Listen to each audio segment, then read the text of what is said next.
The paper I'm expected to give a critic is outcomes following Frey procedure. Does the extent of head coring make a difference? So obviously the theme is the amount of head coring that is done in a standard procedure as against a later technique in a modification. Now the background is there is paucity of data regarding late outcomes after Frey procedure for chronic pancreatitis. It's not really true because Medline search yielded at least 20 studies. So you have a lot of white space here.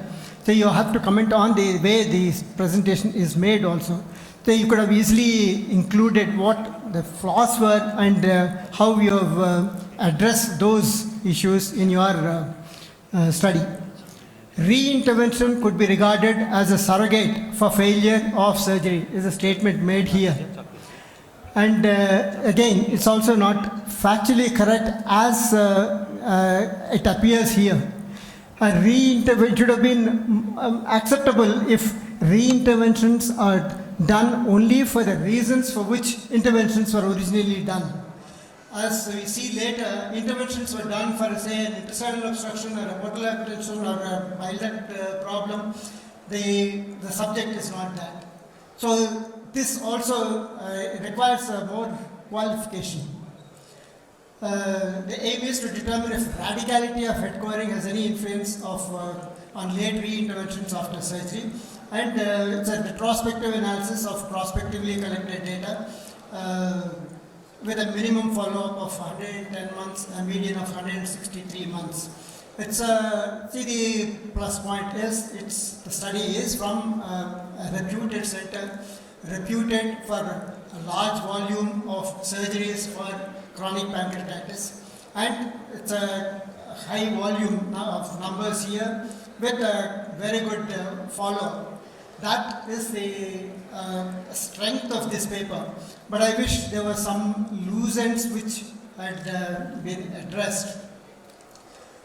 I understand there are certain limitations in a retrospective study, and when you are asked to present in just 5-6 slides, your entire data may be there, but within those limitations, let me continue. The patients were divided into 3 groups here and 3 time zones, but then these 3 time zones are just arbitrary with no well-defined differences between these 3. Say group 1 and 2 are almost similar. Group 2 and 3 are almost similar. Group 1 is a triangular wedge of head removed, and which is diagrammatically represented as here. But this is not really the description of the procedure, but it's a diagrammatic description of the rationale of a Frey's operation. There are other papers describing the complete procedure, and which is definitely much more radical than this. For example, involving all the 3 ducts, the main pancreatic duct, the accessory duct, and the duct to uncinate process, and all the branches and the stones within the branches. You need to address all of them. So group 1 looks as though this surgery is less than what is prescribed. Now group 2 coring appears here. It's here it appears quite radical. When you compare it with group 3, it is not just a triangular wedge that is removed, but you see that there is just a margin of pancreas left over the medial side of the duodenum. And group 3, the difference between group 2 and group 3 is here it is a complete head coring. And what is complete head coring? That needs to be defined in terms of the measurements in relation to the structures around. So that definition is lacking here. And the other difference is an intraoperative C-arm confirmation of stone clearance and CT guided stone removal. It's this again there is no published data on the success rates of detection of missed stones, because some of the pancreatic stones are radiolucent, and by just adding this, how many cases of retained stones or stones missed on routine surgery have been detected is not clear in this. So the three groups, there is a problem in stratifying. As you see here, the group 3, the diagrammatic, we can only go with the images shown. This is group 3 and this is group 2. They are almost similar. You also have still an uncinate process here. The SMA is not demonstrated here. So you do not know how much of uncinate process is going behind. Now, if you see the results, the intractable pain and complication, just a subjective, or say it's just a qualitative indication that is given. How many patients had intractable pain and what are the clear indications for surgery or a re-intervention is not clear in this. It is, yeah. Now these pictures I could make head or tail of any of the diagrams when you publish, they need to have labels and a legend. So this is not a very useful thing for me. Statistical analysis is of course standard, and you have 700 patients when you exclude those with natural deaths, and 55 patients required re-interventions. So or 86 interventions, and of these 80% are endoscopic. Now your aim is extended pancreatic head resection to improve the outcomes. How much is there the outcome change? Now, how do you expect endoscopic intervention to improve the change? And then the interventions, the indications are, say, the biliary obstruction, a pseudocyst, an intestinal obstruction, an internal herniation. These are the indications for a re-intervention, which, of course, have nothing to do with the outcome of Frey itself. So, that way, it is not well designed. Now, if you see in detail of these interventions, 80 odd interventions, only 15 required re-excisional surgery, pancreatic duodenectomy, and a re-head coring.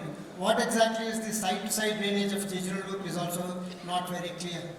And these three were analyzed, and pain relief was considered to be significant, although it is not defined. How many patients had pain to start with, and was that the indication for a re-intervention?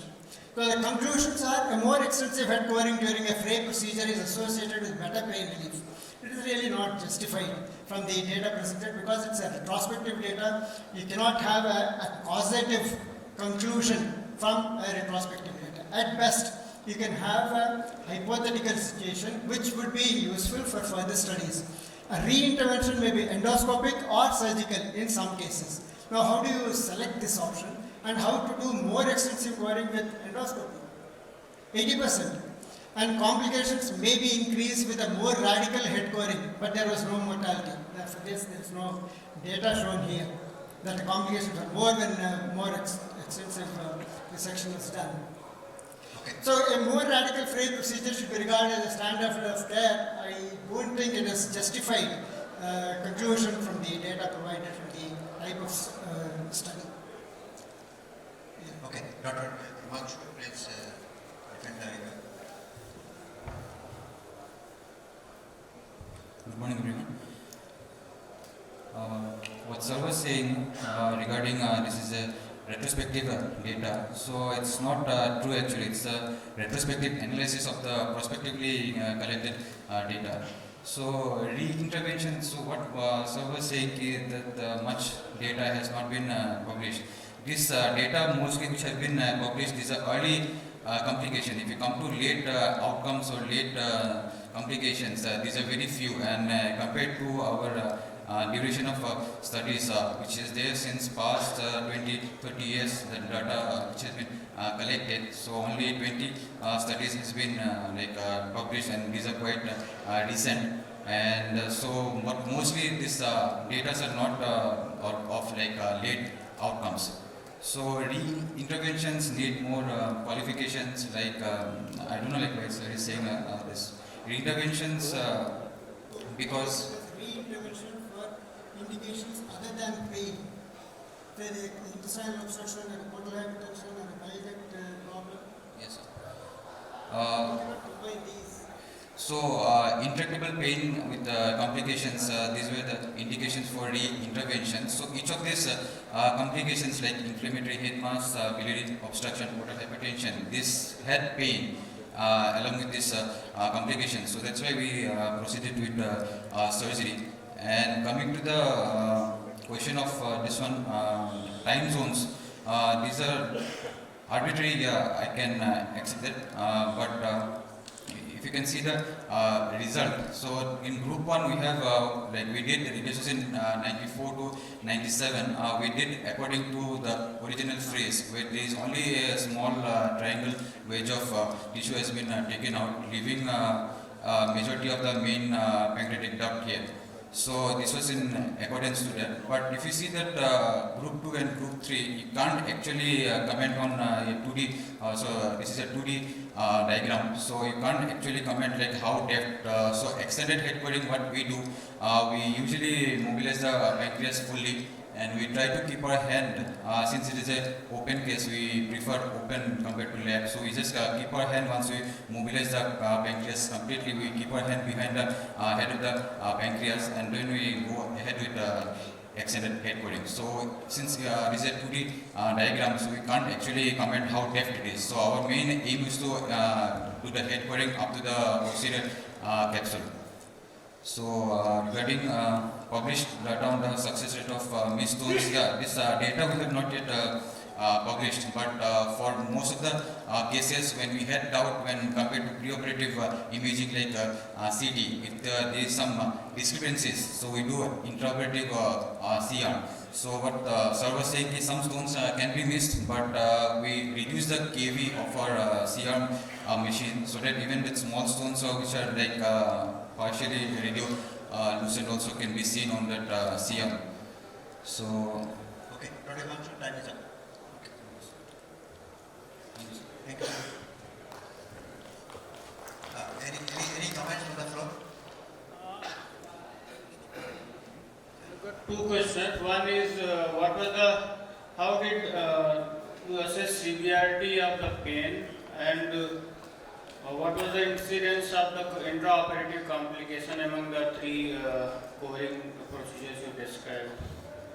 So the severity of the pain, we follow the pain score where group 0 there is no symptoms, group 1 there is mild pain which is relieved with medications but there is no functional disability, and group C it is moderate pain along with functional disability but patients are getting relieved with medications, and group 3 is intractable pain which is not relieved with pain also. So we mainly focus on group D pain score mostly.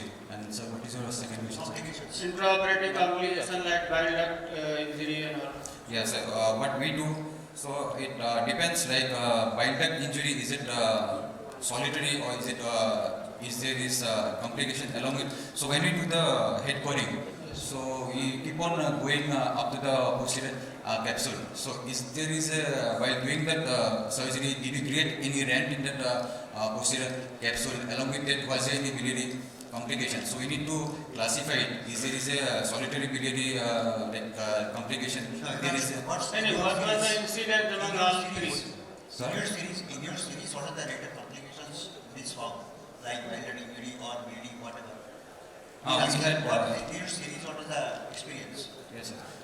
We had 3 to 4 biliary complications where intraoperatively we had a rent.